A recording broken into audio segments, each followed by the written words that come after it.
खौसेथि बर' सुबुं आफादनि आरोबाव मोनसे गिदिर जाफुंसार। सोनाब गार' हाजोआवबो UBPO एबा खौसेथि बर' सुबुं आफाद दाफुंबाय।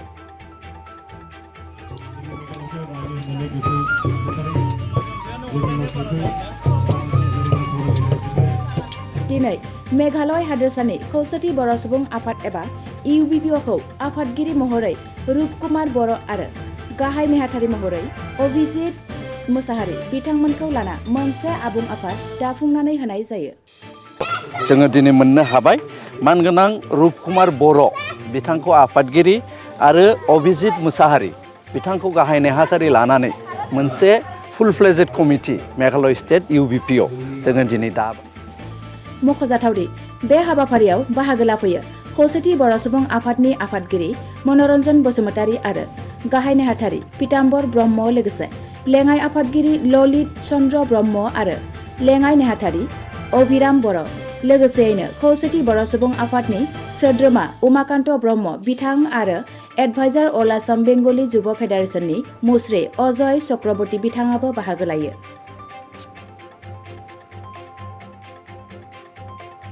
खौसेथि बर' सुबुं आफाद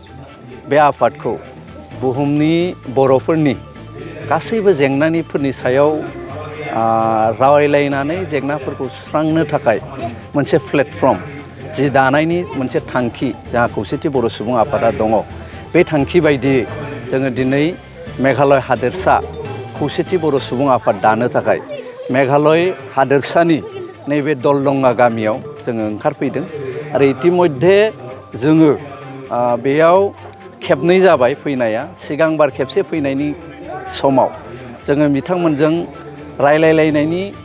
गेजेरजों मोनसे आफाद दानो बिथांमोनहा थिरांथा होदोंमोन आरो बे लेखायै दिनैनि थारिखआव बिथांमोनहा जोंखौ खावलायनायलाय जों खौसेथि बर' सुबुं आफादनि दैदेनगिरि एबा आफादगिरिनि दैदेननायाव मोनसे हान्जाया फैनानै दिनै जोङो बेयाव मोनसे आफाद गोख्रों मोनसे मेघालय स्टेट कमिटि UBPO जोङो दिनै मोननो हाबाय। मानगोनां रूपकुमार बर' बिथांखौ आफादगिरि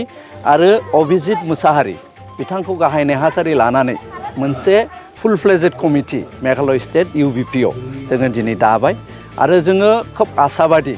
जे बुहुमनि बर'फोरनि गासैबो जेंनाफोरखौ सुस्रांनो थाखाय जे खौसेथि बर' सुबुं आफादा जि मोनसे थांखि आरो नोजोरजों दावखोदों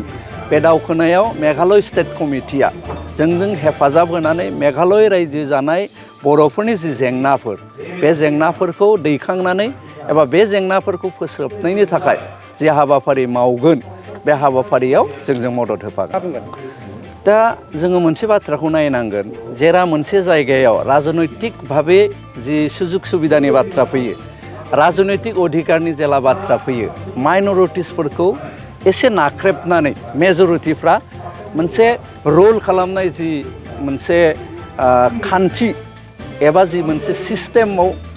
थांनो नागिरनाय बेखौ जोङो मेघालयआवबो नुनो मोनदों। जिहेथु बर'फ्रा खोब खम बर'फ्रा मेघालय हादोरसायाव दङ, थ' मेघालय हादोरसायाव रायजो जानाय बर'फोरखौबो बेबायदि MLA बिसायख'थिफ्राव एबा बिधान सभा जि मेघालय बिधान सभानि जिफोर बियाब दङ बे बियाबखौ बोखावनानै बर' रायजो राजाफोरखौ सेरखाय बेरखाय खालामनाय, जयै थानो होयै जि मोनसे बेबस्था खालामनो नागिरनाय बेखौ मेघालय हादोरसानि सरकाराबो एबा बिनि मेजरिटि जिथु सुबुंफोर बिथांमोना खालामबाय थादों। मोनथायफोरखौ आबुङै होनो नागिरै मोनसे बेबस्था, बे बेबस्थाया बेयावबो सोलिदों। थ' बिनि सायावनो जोंहा खामानि मावनो गोबां दङ। जोङो गाव हारि हिसाबै मोनसे राफोद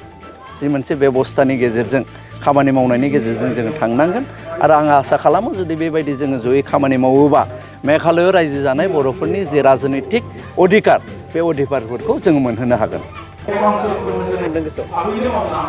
बे जोबोद गोजोनथाव बाथ्रा।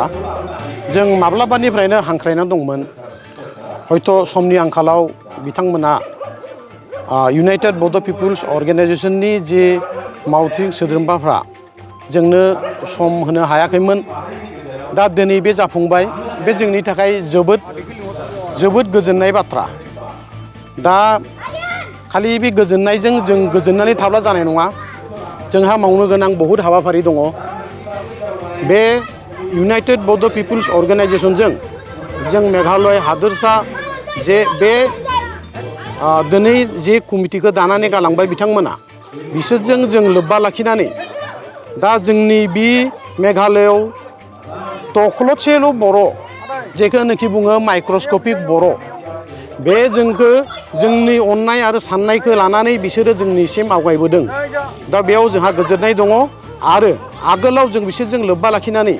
जोंनि जि समस्या दङ प्रब्लेमफोरखौ बिसोरजों आल'सनानि माध्यमाव जों आवगायलांगोन सानो मेघालय स्टेटआव जों एप्रक्सिमेटलि 5000 बर' दङ आरो दा बिनि थासारिफ्रा माबायदि बेनि बर' रायजो राजाफोरनि बर' जोंनि बर' हारिया बेयाव आलादा मोनसे रायजोआव बे मा बुंगोन सोनाब गार' हिल्स बे हादोराव जेरावबो सेदेलि भेदेलि जानानै जे थानाय अब्लाबो जोंनि गेजेराव मोनसे जोंहा बुजाफोरा दङ आरो जों गावनि हारिनि राव गाननाय जोमनाय धोरोम बिसोरो सब गासैबो जोंजों लोगोसे दङ आरो जोङो गावखौनो बर' होननानै सिनायथि होनाय जोंहा दाबो सिक्रिटि दङ